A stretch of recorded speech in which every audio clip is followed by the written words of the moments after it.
I'm gonna do a really short reading. Immediately from turning on the camera, I get the word corridor.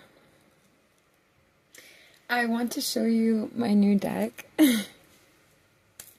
See what comes out of it anyways. It is a supernatural oracle deck. So, I shuffled it really well. So right off the white.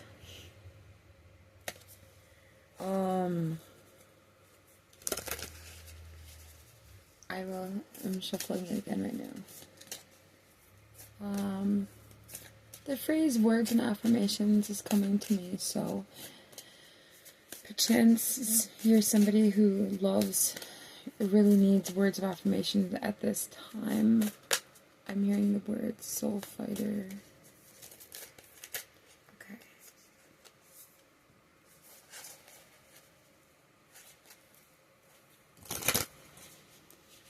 So, okay, Devil's Trap. We got Meg Masters. First two cards out. I'm just gonna set these over here and I will read them. And we will have Dean as the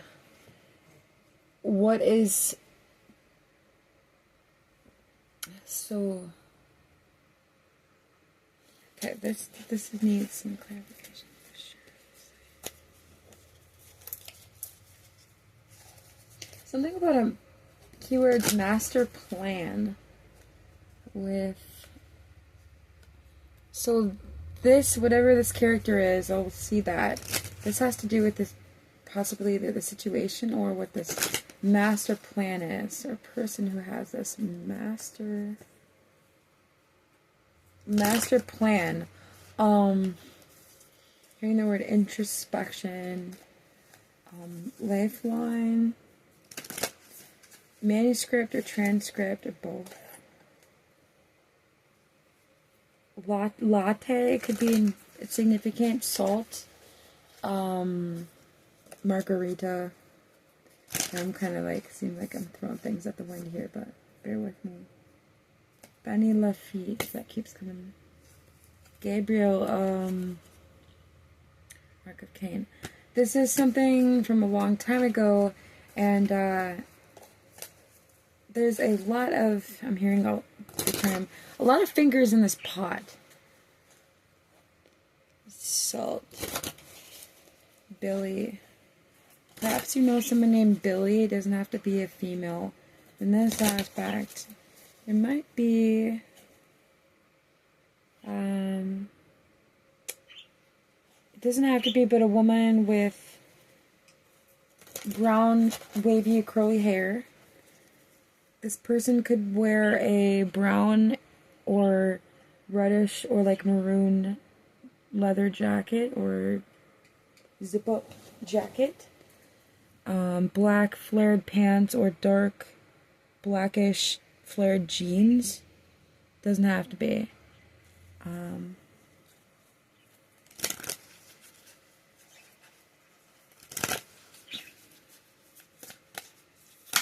Hot and cold. I feel like this person has dark energy, but bake you a pie type energy. I saw the the card apple pie. Wanted to kind of peeked out, and then the death card. So I feel like, okay, journal, Jody Mills. Okay, bottom of the deck is the pie. Okay, what's with the pie? You got the pie card. Pie.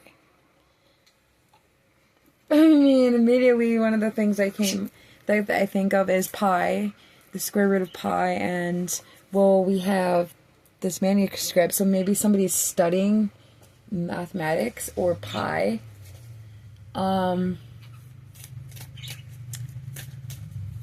What's with the pie? What's with the pie? Somebody's makes some really good pie, maybe? Somebody's studying recipes. Whoa. Okay, that went flying. Maybe their food is flying across the room. They're having such a... Amulet, okay. The amulet. The darkness in reverse. Okay. Quite a bit.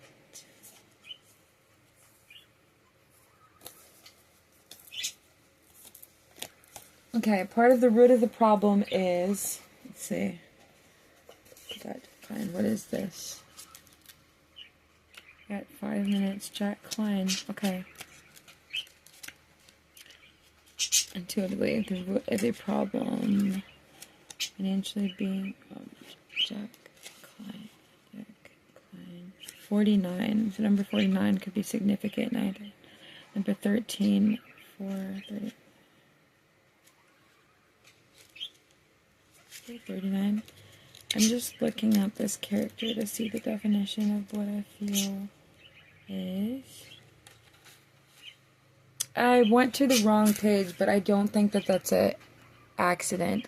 For some reason, I got confused and I thought that I was looking for number 39, but that brought me to empty. So something you and or this person were looking for brought you to an emptiness. Sorry. So, but I don't think that's coincidence. So,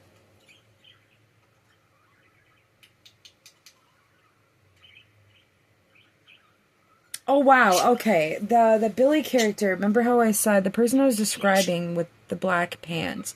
This person's motto is, and I quote, rules above all else, commanding no nonsense reaper, killed by Castile, reincarnated as death.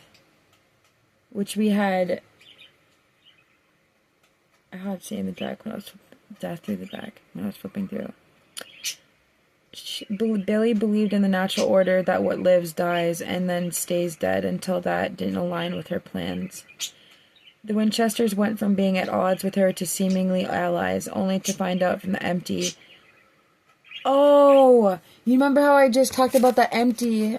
This seems like it's supposed to tie in quite perfectly. The empty page. It says, only to find out from the empty that her ploy all along had been to take over as God and return everything to the way it should be. You've reached a junction where you need to decide what's more important, follow the rules and accept things as they are, or against the grain, go against the grain and trust your gut. There's no wrong decision except indecision, and you can always change paths. Chuck didn't like Billy sticking her scythe where it didn't belong, but sometimes you need to make waves to make the world a better place. So when it refers to, and says, and I quote, only to find out from the empty that our ploy all along had been to take over, the empty refers to as the eternal resting place for angels and demons. The empty was an endless black void, existing even before God and Amara. It was presided over by your friendly neighborhood cosmic entity, the shadow who slept alongside its inhabitants. Its form could shift, sometimes appearing as a pool of black liquid, other times taking on the visage of demons or angels. When Castile awoke in the empty, so did the shadow. It was furious, needing to sleep. It toyed with Castile until it grew sick of his defiance and sent him back to Earth. Have you been stumbling around in the dark, feeling lost and unmoored? Now's the time to shake off that sleepy feeling and kick things into gear. You need a fresh start, maybe even a change of scenery. Leave behind any feelings of emptiness or regret and greet this next stage with a hopeful heart. And so, the Jack Klein, because that's like the part of the situation and what I originally meant to look up, was the Jack Klein, which had brought me to the number 39 on accident. But it wasn't an accident, as we said. I don't think it was just an accident or a coincidence. But part of the root of the situation is, so I was meaning to go to 49, but I went to 39. So 49 is, well, let's see what 49 is.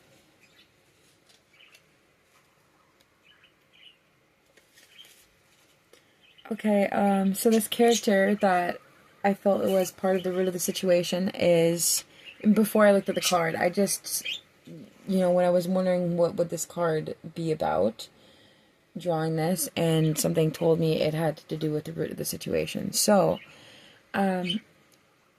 this card, Jack Klein, reads, being a Nephilim and the son of Lucifer, Jack Klein was forced to deal with everyone's preconceived notions of who he would become. Despite Castile and Sam's reservations before Jack's birth, they quickly saw his goodness and how hard he tried to be helpful. Dean took longer to come around, but he grew to love Jack too, teaching him that any music made after 1979 sucked. Though Jack struggled when the good deeds he tried to do turned out wrong, he found his footing and became an integral part of Team Free Will 2.0. He learned it doesn't matter what you are, it only matters what you do. So this is saying your identity isn't defined by the circumstance you were born into or had thrust upon you. Your choices and how you handle adversity shape the person you become. Jack knew in his heart who he wanted to be, and he acted on it, regardless of his complicated family tree. Legends aren't born, they are molded and shaped by every decision and move that they make. And what's helping this situation?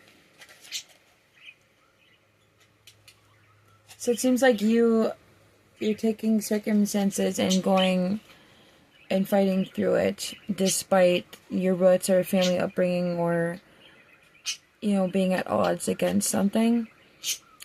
And yeah, exactly. What's helping you through it is, it says, killer instincts, compassion. The perfect dose of sarcasm made Sheriff Jody Mills a cherished friend to the Winchesters. Jody suffered the tragic loss of her husband and son, but she pushed through her grief to become a highly skilled hunter, using what she learned to train and protect the people she loved. She wasn't afraid to speak her mind or step into a leadership role. Follow her lead. Your life and the obstacles you faced are unique to you. The scars and triumphs were hard fought, and you should be proud of how far you've come. Now's the time to share the wisdom you've gained. Doing so may dredge up tough aspects of your past, but it's time to be brave. Someone out there needs advice and reassurance that only you can offer. Let Dean and Sam focus on saving the world because, like Jody, you've got your corner of it covered. So, I feel... Okay, Sam. Sam Winchester came out of the deck. And we had the darkness in reverse with Amulet. I'm just going to pull a few more before we... So we got Sam. Let's see, what do I feel Sam is about?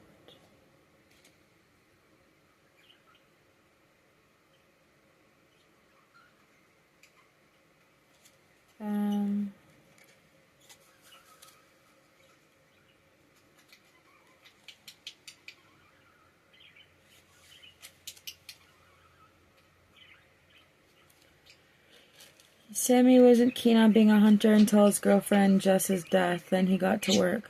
A walking encyclopedia of weirdness, Sam handled research for the haunts and often served as the voice of reason.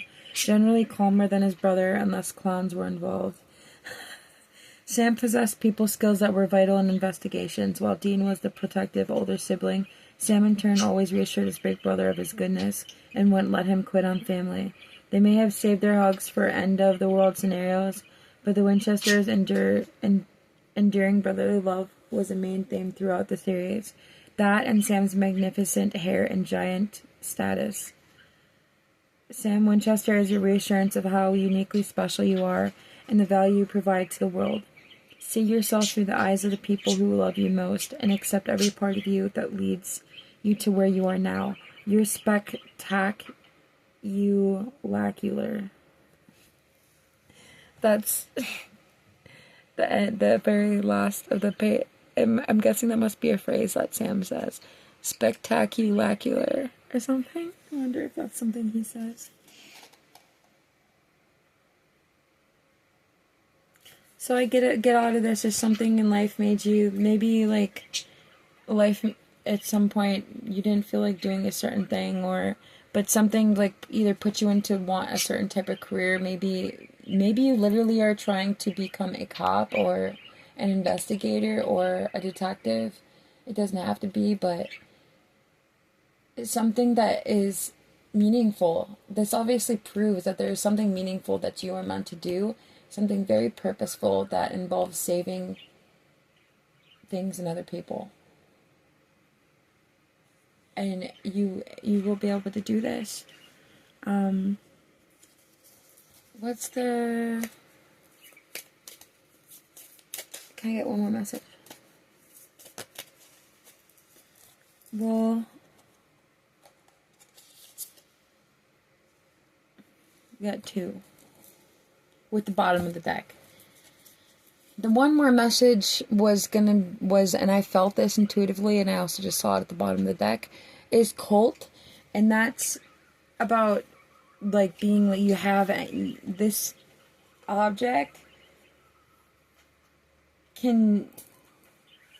I will read about it so I don't like, mess up, but I can't remember the words. You'll be able to get through anything because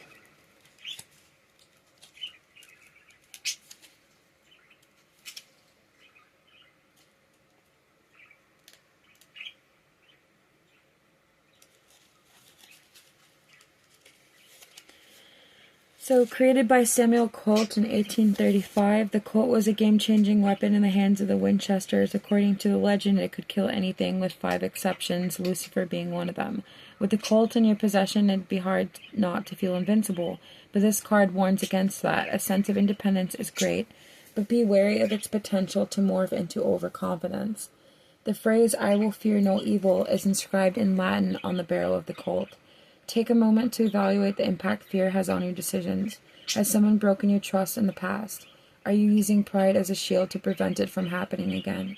Acknowledging your limitations is not a weakness. It's an opportunity for self-development and to reflect on how to best approach your challenges in a way that will play to your strengths. And the final two, so when I was going to give the last message, the two that came out in addition to the one that I felt to come was, let's see. One of them has to do with the phoenix, that's for sure. It's, I don't know how to pronounce it, Leviathan Blossom is this card right here. And it looks like a horrid scene, but it's got like a glowing reddish color or something, kind of like it's bringing life into that death scene. Got some really jagged teeth, but oh, that's right, I was supposed to read about, okay, you gotta love, I have ADHD, but it's also, when I'm channeling things, it's, how did I miss that? I'm not surprised. The pie. But I guess we're saving the best for last, right? The pie. Out of all this... Okay. We're saving the best for last. Unintentionally. Leviathan Blossom.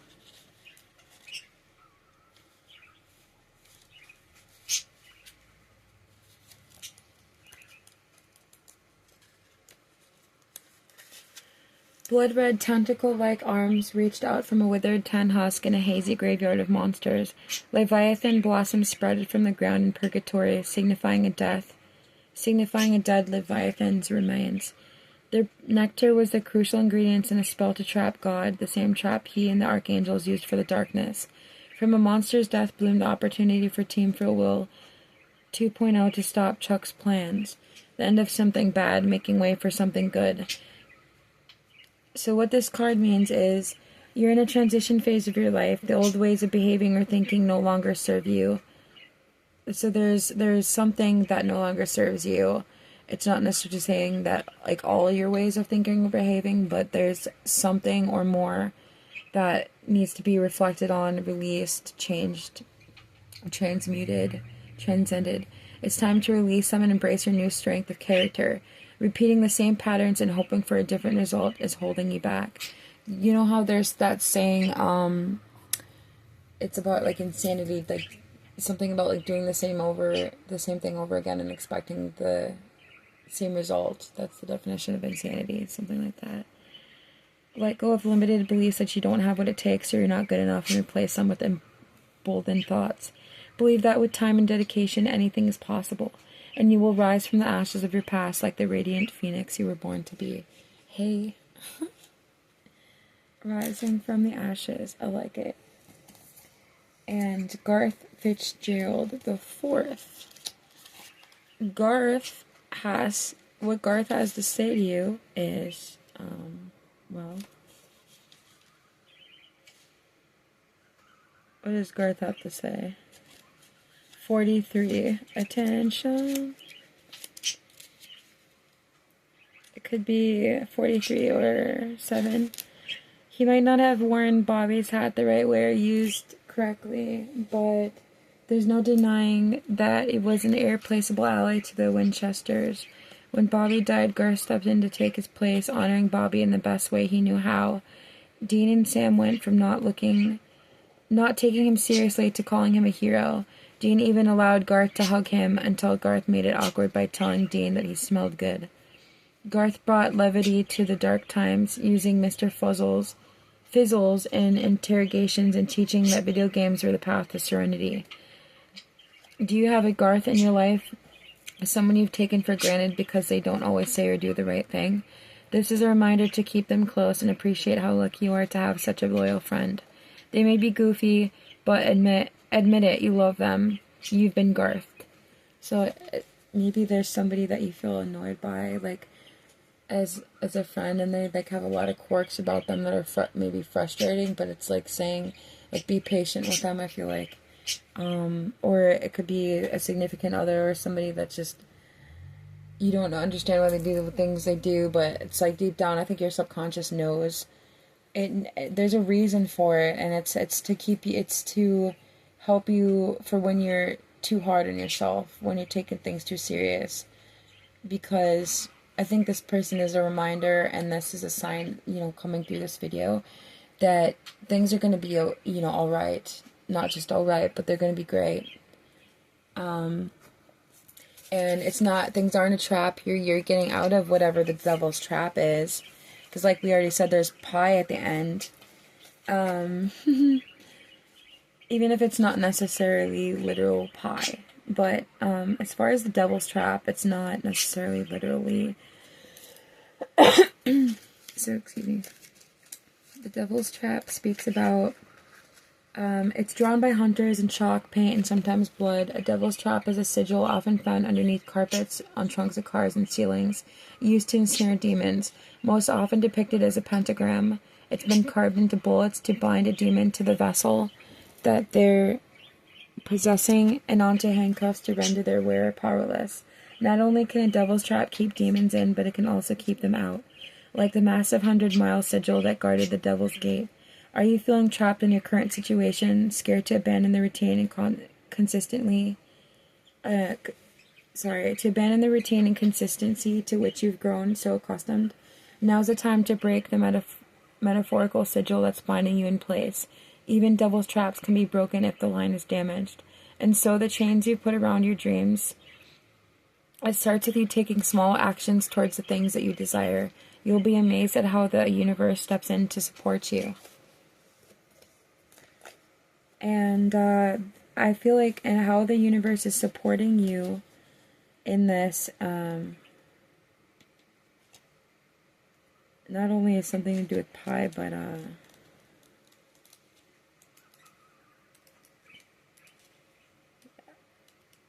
number 63. And I did it again. I ended up on the wrong page again. I thought it was number 63. What is it? 67. Whoops. Meg Masters, find a cause and serve it. That was Meg Masters' motto, which led to following her father Azazel in the quest to free Lucifer and later to align with the Winchesters against Crowley. Oh, I just remembered. I had that Crowley card earlier, and where did it go? I'm losing stuff. It must have fallen somewhere. That, or I think it must be sitting on it, or it's underneath the pie or something.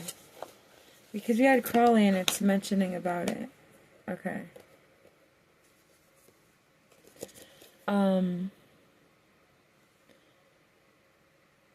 Well, cold-blooded in her earlier run-ins with Sam and Dean, she became kind of good, which she said sucks, helping them fight the Leviathans and bonding with Castile, her unicorn.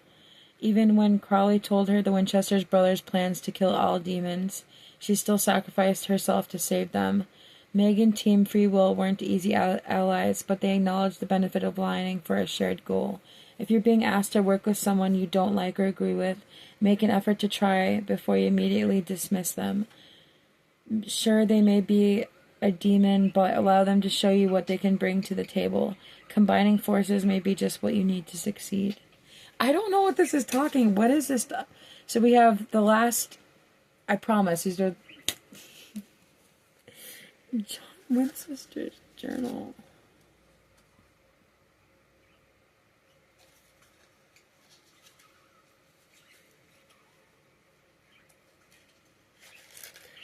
Purchased by Henry Winchester, the journal ended up with his son John after Henry disappeared. Mary's passing plunged Dawn deep into the world of hunting her killer, and the journal became a compendium of his journey.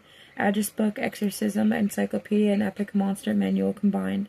It was John's single most valuable possession. When John mysteriously disappears during a hunt in Jericho, he leaves it in his hotel room, hopeful his sons will continue the family business. John Winchester Journal reminds you there is wisdom to be found in the history of those closest to us. Their stories have informed yours, and there's value in analyzing what they've lived and learned, even if they chose a different path from your own, or you don't always agree. Acknowledging the past and what can be gained from it will help mold and shape your future. Whether you choose to remain connected to the stories of your family or forge your own. And we have the pie.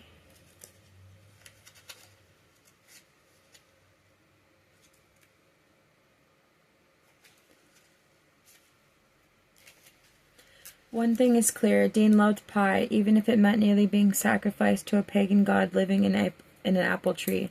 It was a cruel yet humorous running joke throughout the series to watch Dean get so close to obtaining his beloved treat, yet rarely getting to eat it. Blocked by possessed waitresses, forgetful family and friends, and even a bag of chicken feet, Dean never gave up on his quest for pie. He eventually reached his destiny, a pie fest in Akron, Ohio. You've been chasing after something, and it's been just out of reach until now. The fates have aligned, and your wishes are about to come true. It may not be in the form you anticipated, in Dean's case, scraped off his face after Sam smashed him with it, but the result will undoubtedly be sweet. I will leave you with that. I hope that even at least one message in this helps you. If you feel like somebody would like this, please share, or if you liked any of this, or just if any of this was helpful, or feel like anybody in the world could be find this helpful, please hit the like button. It really helps, and it puts your energy into my videos. I will be making more, I promise. I'm going to be active on my channel. Just had so much going on. But I have this new deck, and I have some other ones. Most of my decks are in storage. I can't get to them, and we'll be having more decks in the future. So please stay tuned to my channel and keep coming back, post in the comments, hit that like, subscribe. Especially please come back and watch. The likes aren't everything. It just puts your energy into my channel and helps me help you and helps me get the information out there. So thank you, and I hope you're doing well. And until next time, take care.